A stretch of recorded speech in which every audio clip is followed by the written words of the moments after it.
সূরা বনী ইসরাঈলের মধ্যে আল্লাহ তাআলা বলেন, কুল ইদউল্লাহা আও ইদউর রাহমান আইয়াম্মা তাদউ ফালাহুল আসমাউল হুসনা।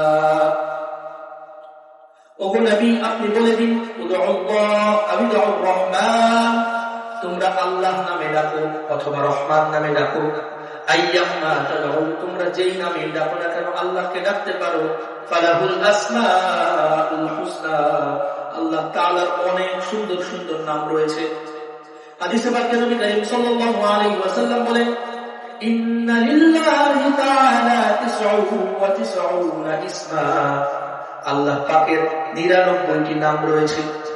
তো আল্লাহ তাআলার যত নাম আছে এর মধ্যে মৌলিকভাবে সত্তাগত নাম হলো আল্লাহ, আর বাকি 99 বলেন আরো বিভিন্ন হাদিসে আরো অনেক নাম পাওয়া যায়। সবগুলো হচ্ছে আল্লাহ তাআলার গুণবাচক নাম, যেগুলো দ্বারা আল্লাহ তাআলার গুণগান প্রকাশ করে। এই গুণগান প্রকাশ করার সবচেয়ে বড় নাম হচ্ছে রহমান। এই রহমান আল্লাহ তাআলার অনেক বড় একটা নাম, যার অর্থ পরম দয়ালু। আল্লাহ তাআলার সবচেয়ে বড় গুণ হলো আল্লাহ তাআলার অনেক দয়া। এই দয়ার কারণে আল্লাহ তাআলা আমাদের দ্বারা এত গুনাহ হওয়া সত্ত্বেও আল্লাহ তাআলা আমাদেরকে মাফ করে দেন। আল্লাহ তাআলা আমাদেরকে খাওয়ান, রিজিক দেন, আমাদেরকে বাঁচায় রেখেছেন। তো এই রহমানের বান্দা যারা হবে, আল্লাহর খাঁটি বান্দা যারা হবে, তাদের কিছু গুণ, তাদের কিছু বৈশিষ্ট্য আল্লাহ তাআলা 19 নম্বর পারার 4 নম্বর পৃষ্ঠায় আল্লাহ তাআলা সেটা বর্ণনা করেছেন, উল্লেখ করেছেন। এই আয়াতগুলো কোরআনে কারীমের মধ্যে অনেক বেশি, এই আয়াতগুলো হলো কোরআনে কারীমের মধ্যে থাকা যে ব্যাকরণগত ভাবে অর্থাৎ সাহিত্যমান আছে, এর মধ্যে থেকে এই আয়াতগুলো সাহিত্যের দিক দিয়ে অনেক উঁচু। বিশিষ্ট আরবি সাহিত্যিক হযরত আবুল হাসান আলী নদভী রাহমাতুল্লাহি আলাইহি, তার একটা কিতাব মুখতারাত মিন আদাবিল আরব, আরবি সাহিত্যের একটা কিতাবের মাঝে কোরআনে কারীমের এই ওয়াইবাদুর রহমান থেকে নিয়ে কিছু আয়াত এনেছেন। এই আয়াতগুলো এনে তিনি স্পষ্ট করেছেন যে এই আয়াতগুলো হচ্ছে কোরআনে কারীমের মাঝে থাকা অন্যতম সাহিত্যপূর্ণ আয়াত। তো এই আয়াতে আল্লাহ তাআলার খাঁটি বান্দা যারা হবে তাদের অনেকগুলো গুণগান বর্ণনা করেছেন। এই গুণগুলো আমি আপনাদের সামনে আয়াত পড়ে তেলাওয়াত করে শোনাবো, এবং এই গুণগুলো কি সেগুলো বলবো। আল্লাহ তাআলা সর্বপ্রথম আমার মাঝে এবং আপনাদের সকলের মাঝে এবং সমস্ত মুসলমান মুমিনের মাঝে আল্লাহ তাআলা এই গুণগুলো এনে দিন, আমিন। আল্লাহ তাআলা বলেন, ওয়াইবাদুর রহমান, রহমানের বান্দা। রহমানকে যিনি আল্লাহ, তিনি রহমান, অর্থাৎ ওই সত্তার বান্দা, ওই খোদার বান্দা, যেই খোদা, যেই সত্তা যিনি অত্যন্ত পরম দয়ালু। তার বান্দা যারা, তার খাঁটি বান্দা যারা হবে, তার খাঁটি বান্দাদের অনেকগুলো গুণ থাকবে। কি কি গুণ? এটা আল্লাহ তাআলা বলেন, ওয়াইবাদুর রহমান আল্লাযীনা ইয়ামশুনা আলাল আরদি হাওনা ওয়া ইযা খাতাবাহুমুল জাহিলুনা ক্বালু সালামা। রহমানের বান্দা যারা, তাদের প্রথম গুণ হচ্ছে তারা জমিনে চলাচল করে হাওনা, অত্যন্ত বিনয়ী ভাবে। অর্থাৎ তারা যে জমিনে চলাচল করে তারা খুবই বিনয়ী ভাবে চলাচল করে, তারা খুবই বিনয়ী ভাবে চলাচল করে, তারা অহংকারী ভাবে চলাচল করে না। আল্লাহ তাআলা বান্দাদের মধ্যে কত রকম আছে, অনেকে আছে যে খুবই অহংকারী, আবার কারো মাঝে আল্লাহ তাআলা খুব বিনয় ঢেলে দিয়েছে। তো প্রকৃত আল্লাহ তাআলা দয়াময় আল্লাহ তাআলার বান্দা যারা হবে তাদের প্রথম গুণই হচ্ছে এটা যে তারা হবে খুবই বিনয়ী। তো বিনয়ী হবে কিভাবে? এর দুইটা বিষয় আল্লাহ তাআলা বর্ণনা করেছেন। আল্লাযীনা ইয়ামশুনা আলাল আরদি হাওনা ওয়া ইযা খাতাবাহুমুল জাহিলুনা ক্বালু সালামা। প্রথমটা হচ্ছে যারা জমিনে চলাচল করবে খুবই নম্রভাবে, দম্ভ করে পা ফেলবে না, জোরে জোরে দম্ভ অহংকার করে হাঁটবে না, খুবই বিনয়ের সাথে মাথা নত করে হাঁটবে। ওয়া ইযা খাতাবাহুমুল জাহিলুনা ক্বালু সালামা, এবং যখন জাহিলুন, যারা অজ্ঞ মূর্খ, যারা কম বুঝে, যারা বিতর্ক পছন্দ করে, ঝগড়াঝাটি পছন্দ করে, তারা যখন তাদের সাথে তার সাথে কথা বলবে, তাকে বকা দিবে, তাকে গালিগালাজ করবে, তার সাথে অযথা তর্কে লিপ্ত হবে, তখন আল্লাহ তাআলার বান্দা, খাঁটি বান্দা যারা হবে, তারা ক্বালু সালামা, তারা বলবে সালাম। অর্থাৎ তারা কোনো বাক বিতণ্ডায় জড়াবে না, কোনো তর্কে জড়াবে না।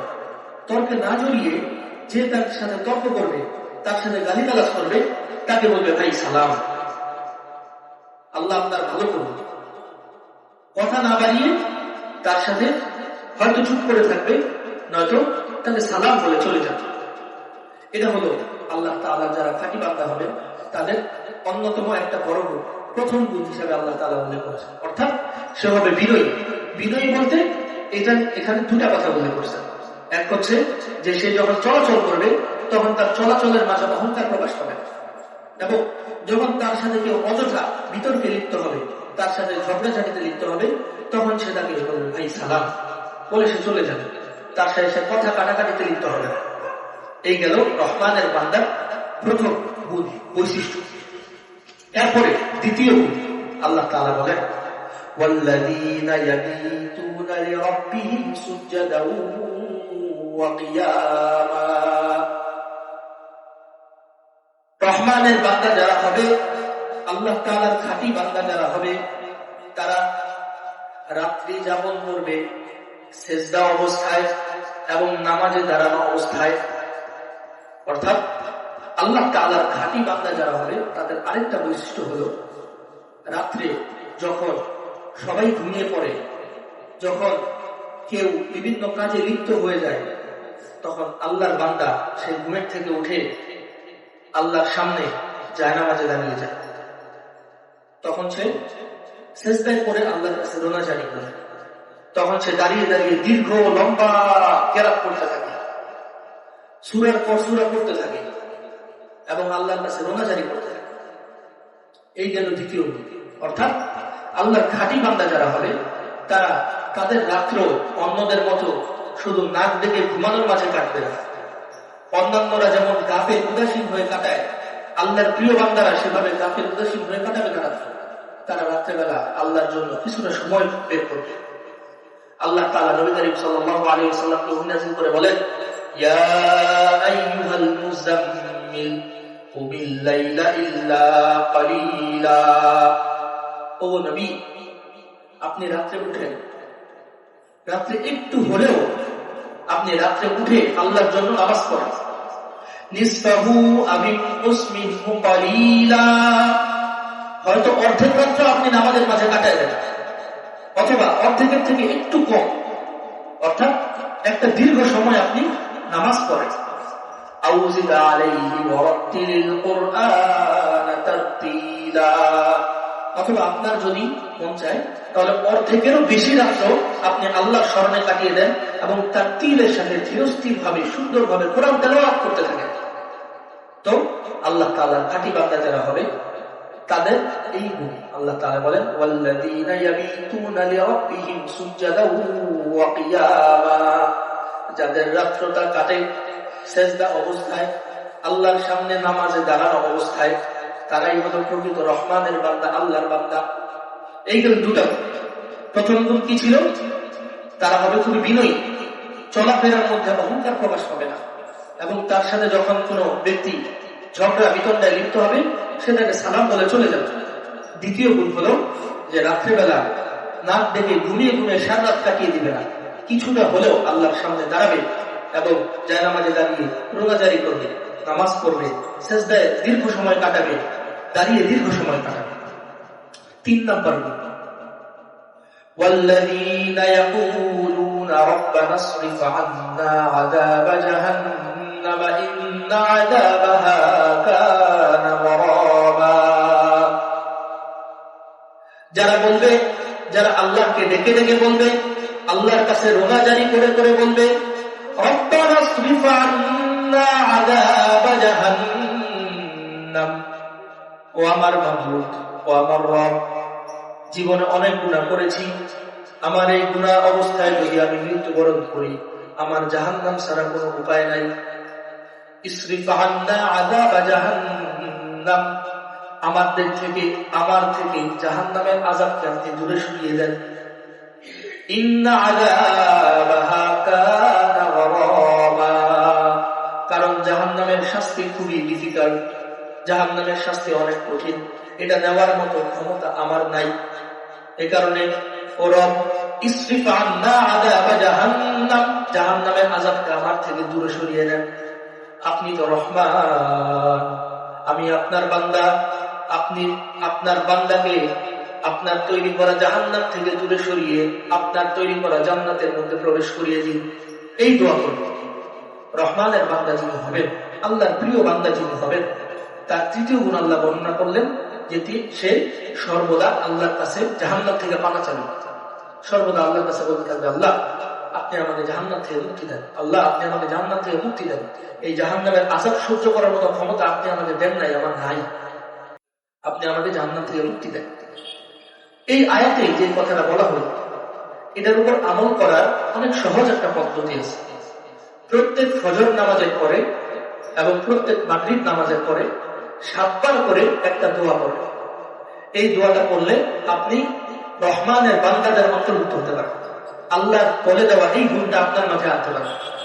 সেটা হলো আল্লাহুম্মা আজিরনি মিনান নার, আল্লাহুম্মা আজিরনি মিনান নার। সকলে পড়েন আল্লাহুম্মা আজিরনি মিনান নার। এর অর্থ হচ্ছে আল্লাহ, আল্লাহুম্মা এর অর্থ আল্লাহ, হে আল্লাহ, আজিরনি আমাকে রক্ষা করেন, মিনান নার জাহান্নাম থেকে। প্রত্যেক ফজর নামাজের পরে 7 বার, প্রত্যেক মাগরিবের নামাজের পরে 7 বার, সকাল সন্ধ্যা যদি এই দোয়াটা পড়ে, তাহলে তার জন্য জাহান্নামের সমস্ত দরজাগুলোকে বন্ধ করে দেওয়া হয়। এবং আল্লাহ তাআলা যে কোরআনে বললেন, আল্লাহর প্রিয় বান্দারা সে যারা হবে, তাদের একটা গুণ হচ্ছে তারা আল্লাহর কাছে এই দোয়াটা করবে, ইসরিফ আন্না আযাব জাহান্নাম, জাহান্নামের আযাব থেকে আমাদেরকে রক্ষা করে। সে এই গুণের অধিকারী হতে পারে। তো আল্লাহ তাআলা আমাদেরকে এই দোয়াটাও করার তৌফিক দান করুন। তো রহমানের বান্দা যারা হবে, তাদের 3টা গুণ বর্ণনা করা হবে। এরপরে চতুর্থ, যেটা পালন করা খুবই সহজ, ওয়াল্লাযীনা ইযা আনফাকু লাম ইউসরিফু ওয়া লাম ইয়াকতুরু ওয়া কানা বাইনা যালিকা কওয়ামা। আল্লাহ তাআলার প্রিয় বান্দা যারা হবে, তাদের আরেকটা বড় গুণ হলো ইযা আনফাকু, যখন কোনো কাজে সে খরচ করে, যখন সে খরচ করে, ব্যয় করে, টাকা পয়সা ব্যয় করে, মাল সম্পদ খরচ করে, লাম ইউসরিফু, তখন সে অপচয় করে না, ওয়া লাম ইয়াকতুরু, আবার সে কৃপণতা কিপটামিও করে না, ওয়া কানা বাইনা যালিকা কওয়ামা, সে এর মাঝামাঝি অবস্থান করে। সে না কৃপণতা করে, না অপচয় করে, সে থাকে মাঝামাঝি, অর্থাৎ যতটুকু প্রয়োজন ততটুকুই খরচ করে, কৃপণতাও করে না, অপচয়ও করে না। এটা হলো আল্লাহ তাআলার প্রিয় বান্দা হওয়ার আরেকটা বড় দিক। অপচয় যারা করে, তাদের ব্যাপারে তো আমরা সকলেই জানি। কোরআনে কারিমে আল্লাহ তাআলা বলেন, ইন্নাল মুবাযযিরিনা কানু ইখওয়ানাশ শায়াতিন, যারা অপচয়কারী তারা হলো শয়তানের ভাই। কোরআনে কারিমের আয়াত। তো আল্লাহ তাআলা এই আয়াতে বলতেছেন, যারা আল্লাহর প্রিয় বান্দা হবে, তাদের আরেকটা বড় গুণ হচ্ছে তারা অপচয় করবে না এবং তারা কৃপণতাও করবে না। তাদের খরচটা হবে মধ্যম পন্থা অনুযায়ী। কোন জায়গায় মন চাইলো খরচ করতে করতে একেবারে অনেক বেশি করে ফেলল, কোন জায়গায় তার মন চাইলো সে খরচ করলো না, একেবারে কৃপণতা করলো। দুইটাই দোষণীয়, অপচয় দোষণীয়, কৃপণতাও দোষণীয়। এই কারণে রহমানের বান্দা যারা হবে, তারা মধ্যমপন্থী হবে। এরপরে আয়াতে আল্লাহ তাআলা বলেন, ওয়াল্লাযীনা লা ইয়াকতুলুনান নাফসাল্লাতী হারামাল্লাহু ইল্লা বিল হক ওয়া লা ইয়াসনুন ওয়া মান ইয়াফআল যালিকা ইয়ালকা আসামা। এই আয়াতে আল্লাহ তাআলা আরো বড় 2টা গুণ বর্ণনা করলেন, যে রহমানের বান্দা যারা হবে, আল্লাহ তাআলার প্রিয় বান্দা যারা হবে, তাদের আরো 2টা গুণ হচ্ছে। একটা হচ্ছে ওয়াল্লাযীনা লা ইয়াকতুলুনান নাফসাল্লাতী হারামাল্লাহু ইল্লা বিল হক, যারা অযথা কোনো শরীয়ত সম্মত কারণ ছাড়া, কোনো উপযুক্ত কারণ ছাড়া কাউকে হত্যা করবে না এবং আরেকটা গুণ হচ্ছে ওয়ালা ইয়াজনুন, এবং যারা জিনাও করবে না, জিনা ব্যভিচার এটাও করবে না। তো এই 5 নাম্বার এবং 6 নাম্বার। এরপরে যারা করবে, যারা জিনা করবে, যারা হত্যা করবে, তাদের ব্যাপারে আল্লাহ হুঁশিয়ারি দিয়ে বলেন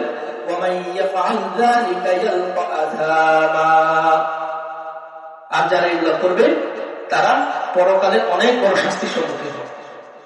তো এই গুণগুলো যাদের মাঝে আছে, রহমানের প্রিয় বান্দা যারা, যাদের মাঝে এতগুলো গুণ, তাদের ফলাফল কি? এরপরে আয়াতে বলেন না, যারা জিনা করবে, যারা অপরাধ করবে, তাদের শাস্তি কি? এটা আল্লাহ তাআলা এরপরে আয়াতে বলেন ইউদাআফ লাহুল আযাবু ইয়াওমাল কিয়ামাতি ওয়া ইয়াখলুদু ফীহি মুহানা।